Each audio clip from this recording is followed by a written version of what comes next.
2021 की शुरुआत से पहले अरुणाचल प्रदेश के एक पूर्व एमएलए के परिवार में अलग ही खुशी का माहौल था। खुशी की वजह थी कि परिवार में एक नए मेहमान का आगमन होने वाला था। परिवार की बहू 7 महीने की प्रेग्नेंट थी, मगर यह खुशी आ पाती उससे पहले ही इस परिवार पर आफत का पहाड़ टूट पड़ता है। खबर आती है कि गर्भवती बहू की एक सड़क दुर्घटना में मौत हो गई है। मामला हाई प्रोफाइल था, इसलिए तुरंत पुलिस की टीम मौके पर पहुंच जाती है और जांच शुरू हो जाती है। शुरू में तो लोग इसे एक सिंपल रोड एक्सीडेंट का केस समझते हैं, मगर जब पुलिस अपनी जांच आगे बढ़ाती है तो ऐसे ऐसे खुलासे होने शुरू होते हैं कि हर कोई शॉक्ड रह जाता है। कुछ अपनों ने ही भरोसे और प्रेम का कत्ल किया था। एक मासूम गर्भवती महिला की बेरहमी से जान ली गई थी। यहां हम अरुणाचल के इतिहास के सबसे संगीन केस तेची मीना लीशी मर्डर केस की बात कर रहे हैं। तो आखिर ये तेची मीना लीशी मर्डर केस क्या है? एक्सीडेंट और हत्या के सवालों में उलझे इस केस में वास्तव में क्या कुछ हुआ था? आरोपी कौन था और फिलहाल इस केस की क्या स्थिति है? चलिए जानते हैं सब कुछ सिलसिलेवार तरीके से इस वीडियो में। जिस तरीके से पुलिस ने इस केस को इन्वेस्टिगेट किया था वो अपने आप में तारीफ के लायक था। वो कैसे, जानने के लिए वीडियो में अंत तक जरूर बने रहें।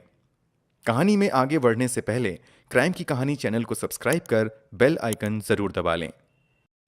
दोस्तों, जैसा कि हमने बताया, ये कहानी अरुणाचल प्रदेश की रहने वाली एक लड़की तेची मीना लीशी नाम की एक लड़की की है। मीना का जन्म एक मिडिल क्लास फैमिली में हुआ था। बचपन से ही पढ़ाई लिखाई में तेज मीना अपनी शुरुआती पढ़ाई लोकल लेवल पर करने के बाद आगे की पढ़ाई के लिए 2008 में अपने गांव से निकलकर ईटानगर आ जाती है। ईटानगर जाकर मीना एक पॉलिटेक्निक कॉलेज में एडमिशन ले लेती है। पढ़ाई के दौरान ही मीना की दोस्ती एक लिशी रोनी नाम के लड़के से होती है। लिशी रोनी अरुणाचल प्रदेश के एक एमएलए का बेटा था। ये एमएलए का बेटा था तो आप इसकी हैसियत का अंदाजा लगा सकते हैं। फिर भी हैसियत को दरकिनार कर दोनों एक दूसरे के अच्छे दोस्त बन जाते हैं। समय के साथ दोनों की दोस्ती प्यार में बदलती है और फिर दोनों साथ जीने मरने की कस्में खाते हैं। इस दोस्ती को रिश्ते का नाम देने के लिए लिशी रोनी और मीना अपने अपने परिवार वालों से बात करते हैं। एक तरफ एक मिडिल क्लास परिवार से संबंध रखने वाली लड़की थी तो दूसरी तरफ एमएलए के परिवार से आने वाला लड़का। आर्थिक खाई बड़ी थी, इसलिए दोनों के परिवार वालों ने इस रिश्ते के लिए शुरू में मना कर दिया। मगर जब लिशी रोनी और मीना एक दूसरे से शादी करने के लिए अड़ जाते हैं तो दोनों परिवार इस रिश्ते को मंजूरी दे देते हैं और फिर 2012 में इन दोनों की शादी हो जाती है। शादी के बाद दोनों खुशी खुशी साथ रहते हैं और फिर 2014 में मीना और लिशी रोनी के परिवार में एक नन्ही सी बिटिया का जन्म होता है। बिटिया के जन्म के बाद भी दोनों की जिंदगी ठीक तरीके से आगे बढ़ती रहती है। परिवार की जिम्मेदारी संभालते हुए मीना मिस अरुणाचल ऑर्गेनाइजेशन में अकाउंट एंड फाइनेंस सेक्रेटरी के तौर पर काम भी करने लगती हैं। इधर लिशी रोनी भी अलग अलग बिजनेस को आगे बढ़ाता रहता है। शादी के बाद अब तक तो सब कुछ काफी अच्छा चल रहा था, मगर 2017 में चीजें बदलना शुरू होती हैं और मीना तथा लिशी रोनी के रिश्तों में खटास आनी शुरू हो जाती है। समय के साथ ये खटास इतनी ज्यादा बढ़ जाती है कि रोनी मीना से तलाक मांगने लगता है। इस बात की जानकारी दोनों परिवार तक पहुंचती है और फिर दोनों परिवार वाले दोनों को आपस में बिठाकर तलाक की वजह समझाने की कोशिश करते हैं। कोई ठोस वजह ना होने पर सभी एक दूसरे को समझाते हैं और साथ रहने के लिए कहते हैं। परिवार वालों की मेहनत सफल रहती है और दोनों फिर से साथ में रहने लगते हैं। अगले 2 साल इन दोनों के लिए ठीक ढंग से गुजरते हैं, मगर 2019 में फिर से लिशी रोनी तलाक की डिमांड करने लगता है। हालांकि इस बार भी परिवार वाले चीजों को संभालते हैं और फिर दोनों साथ रहने लगते हैं। जब ये दोनों साथ रह रहे होते हैं तभी 2020 की शुरुआत में ही मीना अपने परिवार वालों को फिर से गर्भवती होने की खुशखबरी सुनाती है। इस खबर से दोनों ही परिवार वाले बहुत ज्यादा खुश होते हैं क्योंकि लंबे समय बाद परिवार में फिर से किलकारी गूंजने वाली थी। परिवार वालों की खुशी इसलिए भी ज्यादा थी कि अब बेटे बहू में सब कुछ सामान्य हो चुका था। रोनी भी मीना का बहुत अच्छे से ख्याल रखता था और एक जिम्मेदार पति और पिता की तरह व्यवहार करने लगा था। परिवार में सब कुछ काफी अच्छा चल रहा था। मीना की प्रेगनेंसी को भी 7 महीने हो चुके थे। परिवार में नए मेहमान के आने को लेकर तैयारियां भी शुरू होने लगी थीं। कि अचानक 5 नवंबर 2020 को दोपहर के समय इस परिवार को एक ऐसी खबर मिलती है जिससे पूरे परिवार पर गमों का पहाड़ टूट पड़ता है। मीना अपनी इनोवा कार से कहीं जा रही थी कि तभी रास्ते में उसका एक्सीडेंट हो जाता है। यह एक्सीडेंट अरुणाचल के करसिंगसा ब्लॉक पॉइंट के पास हुआ था। यह एक सुनसान इलाका था। दुर्घटना के कुछ देर बाद आसपास से जब कुछ लोग गुजरते हैं तो वो तुरंत ही पुलिस को फोन करके घटना की जानकारी देते हैं। मौके पर पुलिस वाले आते हैं तो देखते हैं कि गाड़ी सड़क से नीचे उतरी हुई है। गाड़ी के अंदर एक महिला अकेले बैठी है जिसके शरीर से बहुत ज्यादा खून बह रहा है। तत्काल ही पुलिस वाले कार के अंदर से मीना को निकालकर पास के अस्पताल ले जाते हैं। यहां उसे मृत घोषित कर दिया जाता है। डॉक्टर बताते हैं कि मीना के गर्भ में पल रहा 7 महीने का बच्चा भी इस एक्सीडेंट में मर चुका है। शुरू में देखने से लग रहा था कि ये एक ओपन एंड शट केस है। केस यहीं पर बंद हो सकता था, मगर ये एक हाई प्रोफाइल परिवार से जुड़ा हुआ मामला था, इसलिए पुलिस के आला अधिकारी एक्सीडेंट वाली जगह पर जाते हैं और उस जगह की अच्छी तरीके से इन्वेस्टिगेशन करते हैं। इस एक्सीडेंट से जुड़ी एक एफआईआर बंदरदेवा थाने में दर्ज कर ली जाती है। पुलिस वालों को एक बात सबसे ज्यादा खटकती है कि जब पुलिस वाले मौके पर पहुंचते हैं तो कार के अंदर मीना की लाश पड़ी हुई थी, जबकि कार में कोई ड्राइवर नहीं था। इसके अलावा मीना के शरीर पर बहुत गहरे जख्म के निशान थे। उसकी अपेक्षा गाड़ी पर इतने गंभीर डेंट दिखाई नहीं देते हैं। आखिर ऐसा कैसे हो सकता है कि गाड़ी के अंदर बैठा शख्स बुरी तरीके से जख्मी हो जाए, यहां तक कि उसकी जान चली जाए, मगर गाड़ी बाहर से ज्यादा डैमेज ना हो? पुलिस को यहीं से इस केस में साजिश की बू आने लगती है। इसलिए तत्काल ही इस केस को इन्वेस्टिगेट करने के लिए कई बड़े पुलिस अधिकारियों की एक टीम बनाई जाती है। पुलिस वाले सबसे पहले घटना के समय कार चला रहे ड्राइवर के बारे में जानकारी जुटाना शुरू करते हैं। सबसे पहले पुलिस वाले लिशी रोनी से ड्राइवर का मोबाइल नंबर लेकर उससे कांटेक्ट करते हैं। घटना के समय इनोवा कार को दाठंग सुआंग नाम का व्यक्ति चला रहा था। पुलिस वाले जब ड्राइवर से एक्सीडेंट के बाद घटना स्थल से भागने की वजह पूछते हैं तो वह कहता है कि मैं डर गया था, इसलिए वहां से भाग गया। पुलिस वाले ड्राइवर की बातों से ज्यादा संतुष्ट नहीं होते हैं, इसलिए अब ड्राइवर को हिरासत में लेने का फैसला किया जाता है। जल्द ही पुलिस वाले ड्राइवर को ढूंढ निकालते हैं और हिरासत में ले लेते हैं। ड्राइवर को देखकर पुलिस का शक और भी ज्यादा गहरा हो जाता है। जिस कार एक्सीडेंट में एक महिला मर गई थी, उसी कार को चला रहा ड्राइवर बिल्कुल सही सलामत था। उसके शरीर पर एक खरोंच तक नहीं आई थी। जल्द ही ड्राइवर को हिरासत में लेकर उससे पूछताछ का सिलसिला शुरू होता है। कई घंटे की पूछताछ में ड्राइवर बस एक ही बात रटता रहता है कि उसकी आंख लग गई और अचानक कार सड़क से नीचे उतर गई, जिसमें चोटिल होकर मीना की मौत हो गई।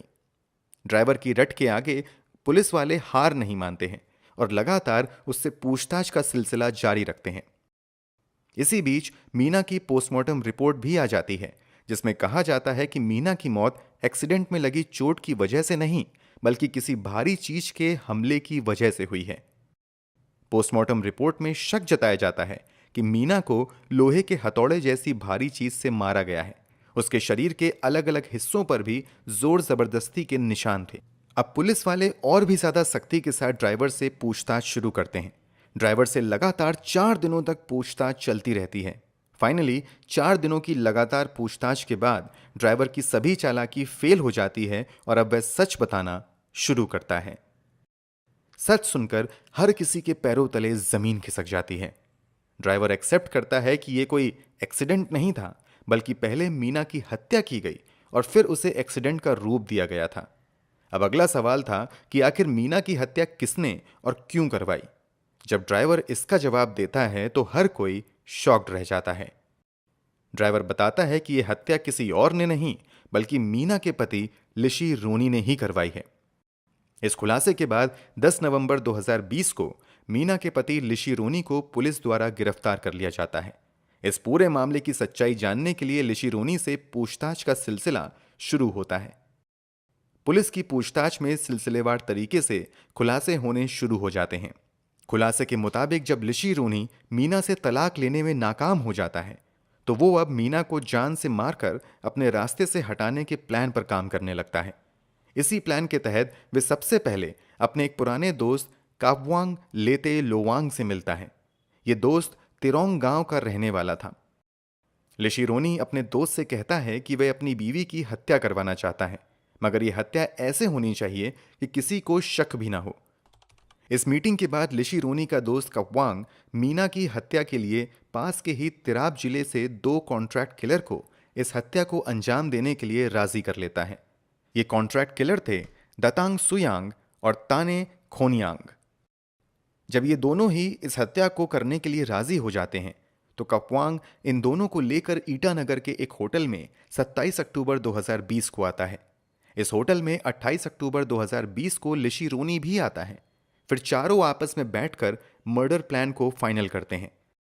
लिशिरोनी अपनी 7 महीने की गर्भवती पत्नी की हत्या के बदले कॉन्ट्रैक्ट किलर को 10 लाख रुपए देने का वादा करता है। एडवांस के रूप में 28 अक्टूबर को ही लिशी 5 लाख रुपए कॉन्ट्रैक्ट किलर को दे भी देता है। बाकी के 5 हत्या करने के बाद देने का वादा किया जाता है।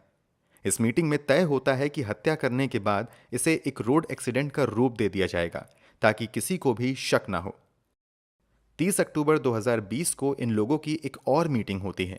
इसमें तय किया जाता है कि दतांग सुयांग मीना का नया ड्राइवर होगा और यही हत्या को अंजाम देगा। मगर 2 नवंबर को दतांग सुयांग रोनी के दोस्त से कहता है कि वो ये काम अकेले नहीं कर सकता है।